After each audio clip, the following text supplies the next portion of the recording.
Psychological Sorcerer. A simple manual on how to influence, persuade and manipulate human beings. By Huddy Hale. Disclaimer: this manual is not a substitute for professional consultations or advice coming from a psychologist or psychiatrist. By reading this, you agree that any wrongdoing committed by the reader or advice given by someone who has read this manual is not the author's responsibility. The author does not condone any forms of violence that the reader may engage in from this manual. This manual should be seen as a form of entertainment. Preface. During my time of existence, many saw me as a devout Christian. Kind and playful, I went to extraordinary lengths to be a servant of God. Whether it was helping the disadvantaged or being a caring individual. During a prayer session at the St. Anthony Shrine located in the downtown district of Boston, Massachusetts, 16 miles from Salem, an invisible touch to my forehead occurred, yet, the barely occupied church did not seem responsible for this tactile sensation. Further noting the moment, I would be able to physically feel a mild imprint in the region where my third eye was located. Moreover, as I began to investigate these bodily sensations, my internal body began to echo with words, each syllable of the words vibrating within the inner regions of my physical form. This was the first evidence that there was a magical world that existed outside of our perceptual framework. Shocked by the occurrence, I began crying with joy that something benevolent had touched me. This took place within a matter of minutes. The existence of a higher being had excited me, providing me the great relief that upon my passing I would not become simply food for the worms. Yet, upon leaving the church, my now psychological state of emptiness would become compromised by an external intruder, a spirit who, sent by Satan, would become a formidable enemy turned friend in my life for 12 years. I simply call this spirit 6. Now in cohabitation with this dark spirit, he has brought an understanding of the reality we exist in. One where Christian altruism, compassion, and kindness in a land highly developed is only a facade for an agenda that is inexplicably a falsehood of wishful thinking to keep the masses passive and docile. By the blessings of powerful dark forces in the spiritual world, you will be aware that the world we inhabit does not favor the weak in mind. That many will attempt to use you for their purpose. This guide is meant to equip you with the proper knowledge and insight to make you powerful beyond measure. A power seldomly studied by the established order but used to control, influence, and manipulate for gains as well as for sport by the elite. In this case, you must understand the significance of being a psychological sorcerer and how you can apply it to fit your personal needs. Whether it is to gain popularity, wealth, or to influence. If you believe that peace, though valuable, and respect can be gained through mutual kindness, then you are sadly mistaken, and this manual is not for you. This manual is for the strong at heart and mind.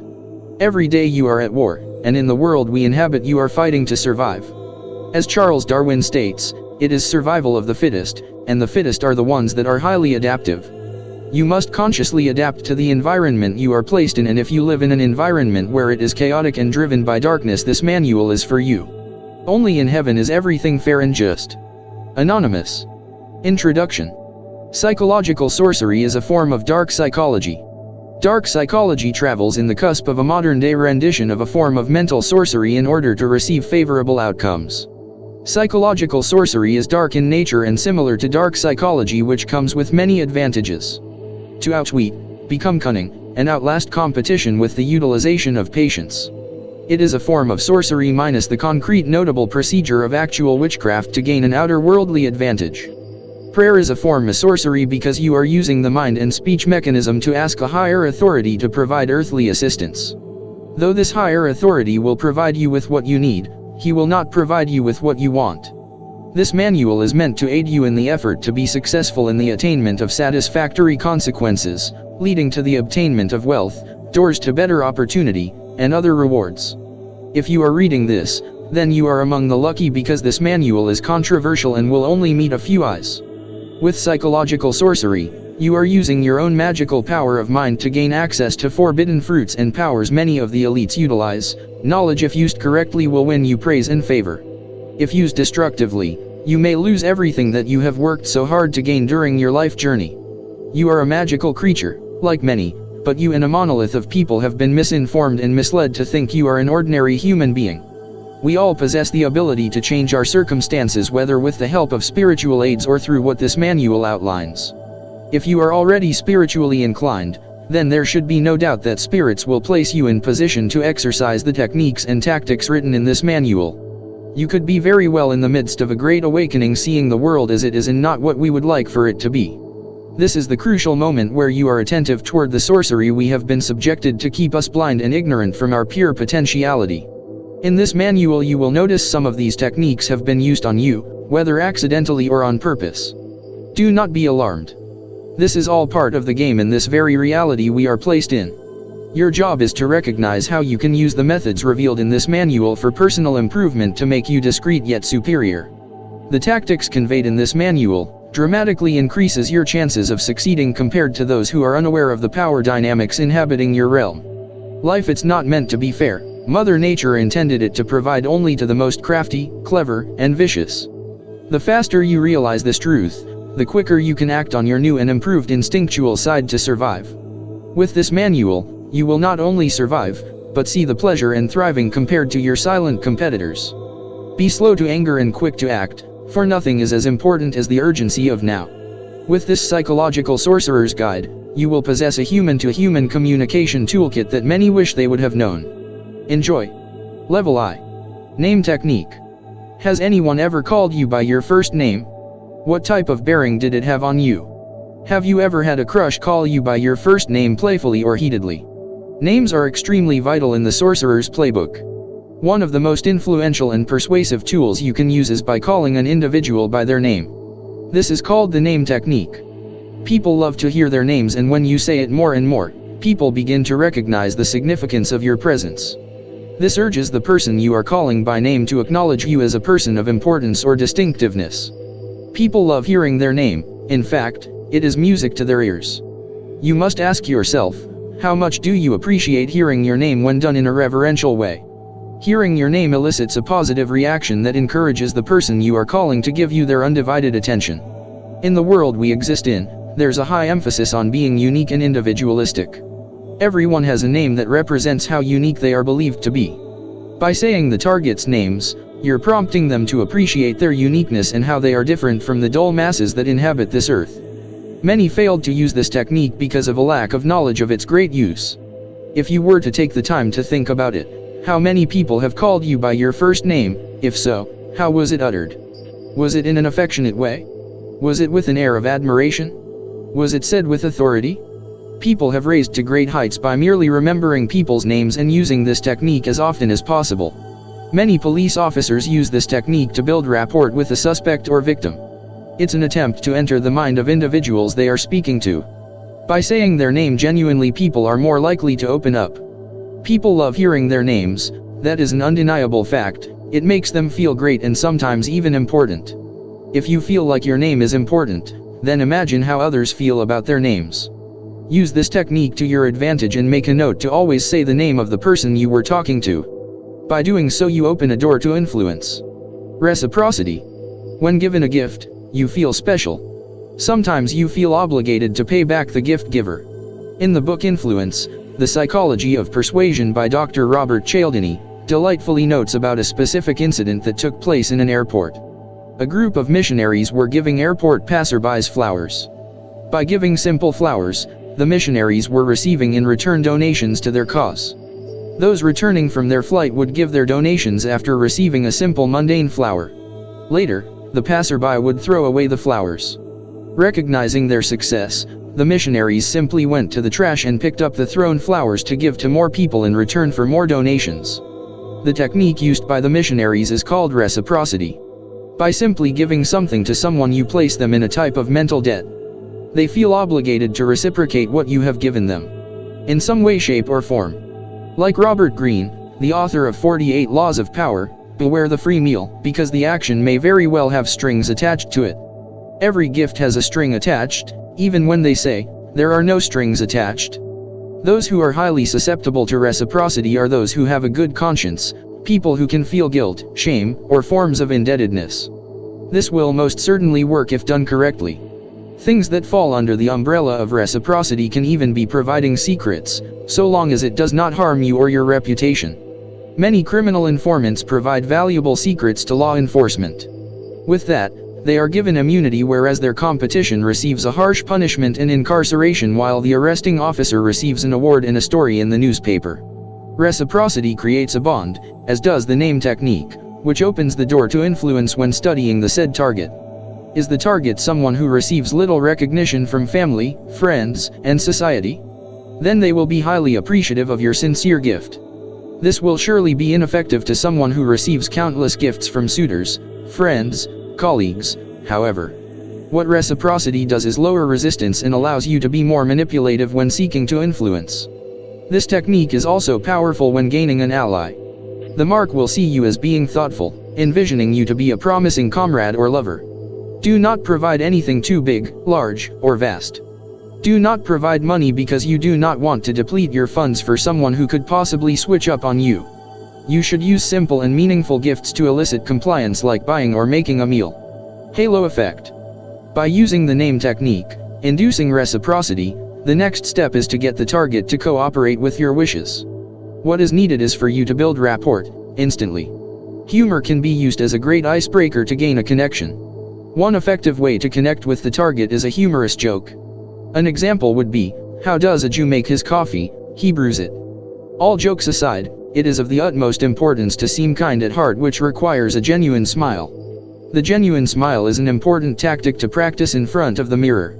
Smiling should be from ear to ear, and your eyes should slightly squint to seem authentic. A true smile can elicit a warm, happy feeling from the target. Laughter only promotes the power of the genuine smile, so long as it is not toward any cruel or inhumane conditions. By doing so, you disarm the individual, making the target more complicit and willing to cooperate.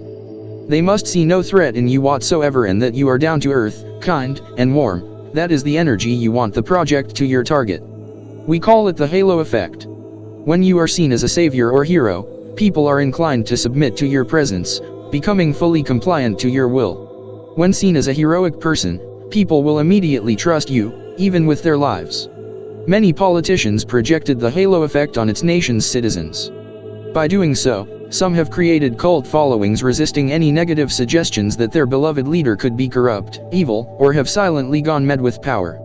Many of the politicians have guarded their reputation, and by doing so gained the cooperation of civilians and world leaders alike. They project they are honorable and just. Influencing, persuading, controlling, or manipulating can be a short-term or long-term process. What matters the most is that your reputation is positive. You must protect it with your life.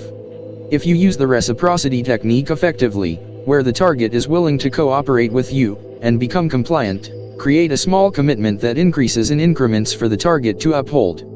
By doing so, you create this level of responsibility one should take into consideration. In this step, you are using psychological magic successfully. It is important that this should seem like a voluntary action. Do you want to grab me? If one is willing to commit to a commitment early, then you have found yourself someone susceptible to your influence, which you can use consistently. You, however, should avoid committing to anyone or anything. A good way to avoid committing is when a target suggests that, e.g., you should get married. Always answer vaguely, "I'll consider it," then give a genuinely warm smile.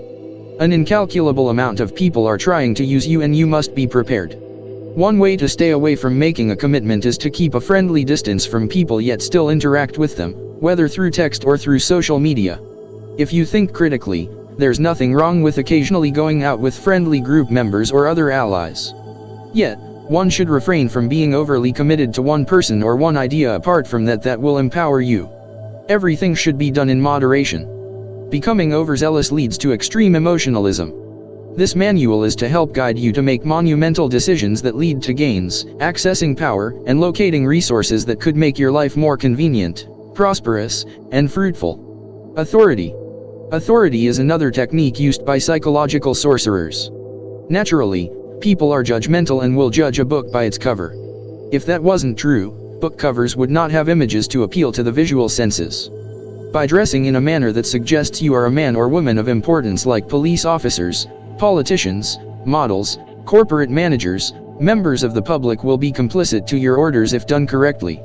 A Cambridge neighbor of mine says he evades detection from immigration's officers frequently when they are on patrol. The neighbor nearby would wear slim-fitted suits so he would not be seen as a person that illegally immigrated into the United States.